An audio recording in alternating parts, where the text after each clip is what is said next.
the continuation, I should say, of Week 14.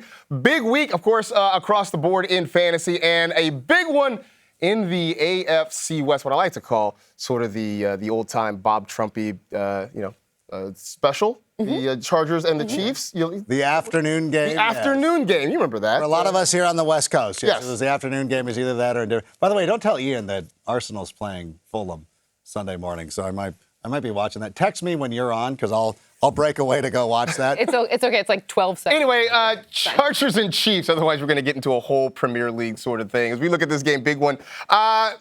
Anybody that we're keeping an eye on Isaiah Pacheco, perhaps? I think Isaiah Pacheco is still a pretty reasonable start, even though his return back to the league recently has not been quite what you wanted, but his history against the LA Chargers has been pretty good, and I anticipate that now that he's had some opportunity to go out there, get back into game shape, get up to game speed, I think there's a real, true opportunity here. The Chargers have allowed 3 rushing touchdowns in their last 2 games. They've allowed the 6th most rushing yards per game over the last 3 weeks. Now, over that time, they've played some really good running backs, guys like Derrick Henry, which is what's skewing the numbers. But that's the point.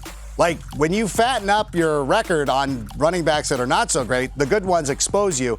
And I expect Isaiah Pacheco to do that to the Chargers this week. I like the term fatten up your record, but if I'm looking at a record that's been fat all year long, the Kansas City Chiefs defense have been very generous to opposing tight ends. So you're going to want to look at Will Dissly this weekend. They've allowed the most receiving yards per game to the position. It's about 78.5 per game. And Dissly is second on the team in targets and receptions since week 6. He's also had 6 games with 4 or more receptions since that time frame, tied for the 3rd most at the position. If you remember watching that Bengals game, they didn't have an answer for Will Dissly. They did not. They did not. And I think it's going to look a little bit like that. All right. So we'll move on now. Buffalo and the Rams over here at SoFi Stadium. And the Bills already locked up the AFC East, but still some things to play for. Still a shot at the number 1 seed.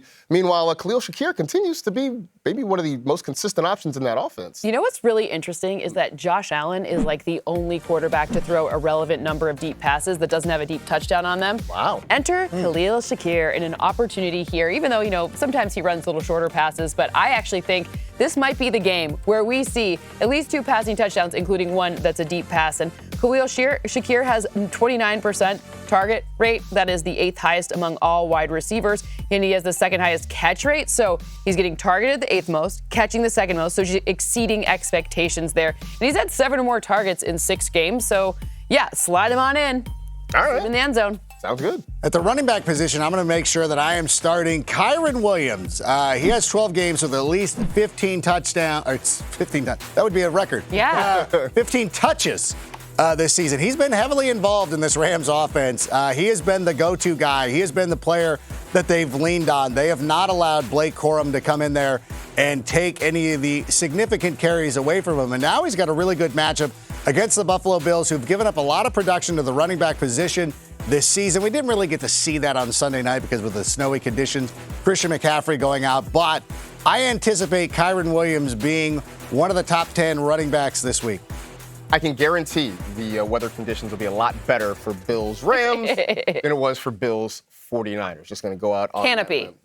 Canopy. That's the word of the day. Canopy. We got the Falcons at the Vikings in a bit of a game for Kirk Cousins, who is in a major slump at the moment. But you are looking at one of the Vikings receivers as a guy to keep an eye on. Yeah, I think you want to definitely start Jordan Addison. I'm not worried about any sort of revenge. Maybe, you got your USC situation right there. I don't know. I can't think of a good revenge situation for them. But Jordan Addison is a great option because he's had 5 targets in 5 straight games and 3 receiving touchdowns in those 5 games after having just 1 in the previous 5 games. So if I'm looking at what is the opportunity here, well, Atlanta's allowed a top 10 wide receiver in 2 of the last 3, and they've allowed the 5th most fantasy points per game to the position.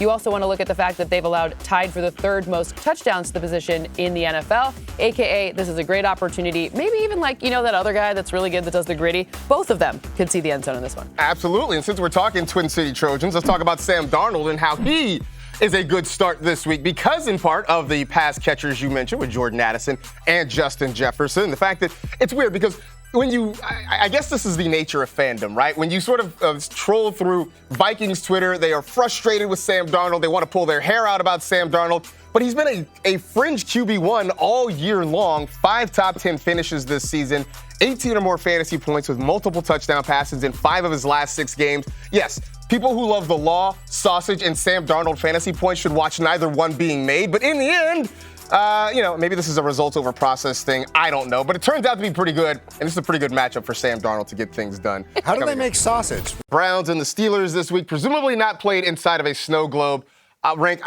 We can't really say to sit Jameis Winston after running a video like that, kid. No, I think we're all compelled to start Jameis Winston because they wanted to use that video. And when I get rapped at some point on the show, they're like, we're running out of time. You're like, well, you spent 20 minutes of Jameis quotes.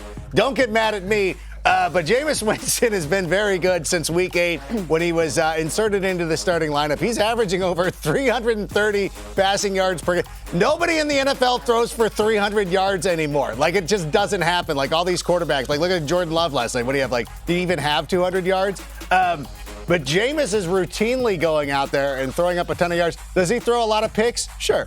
But still, he's throwing for a lot of yards and a lot of touchdowns, and it's entertaining. Oh, full Jameis experience. I mean, if he's going to throw for a lot of picks, then he has to throw for even more yards. Absolutely. He's just setting himself up for more production.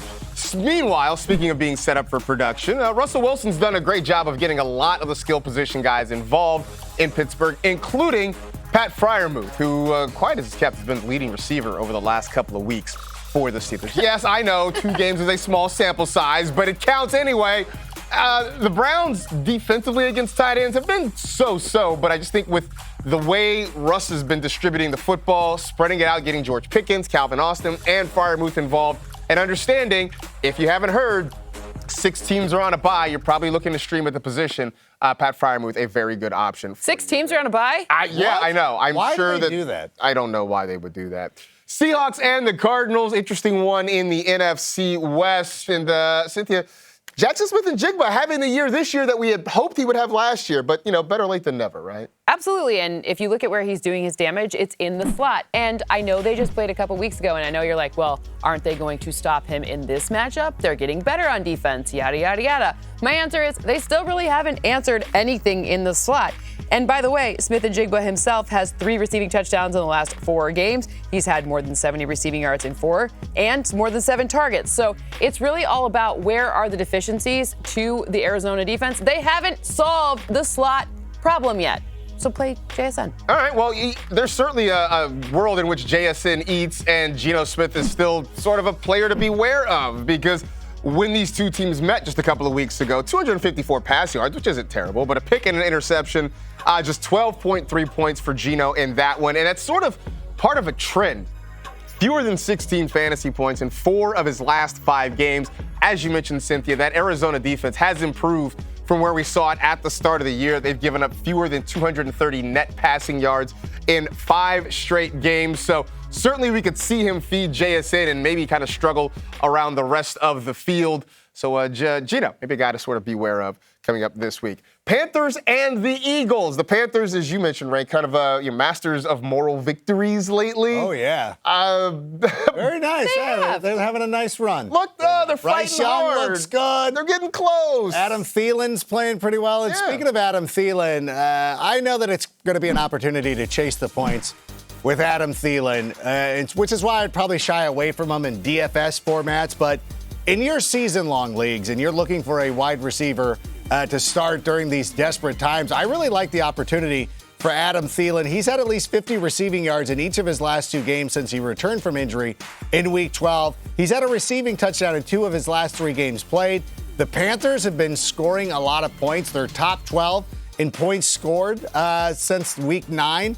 And the Eagles, you know what? If we expect the Eagles to go out there and command this game as we expect that they're going to, you would assume the Panthers are going to have to throw the football, which means more chances for Adam Thielen, so I'm playing him in season-long leagues. Oh, and a lot of those reasons are why I believe Bryce Young has some sleeper value to him this week, because they are likely going to have to throw the ball a lot against a Philadelphia Eagles offense that's going to have to score. That's going to score a lot of points.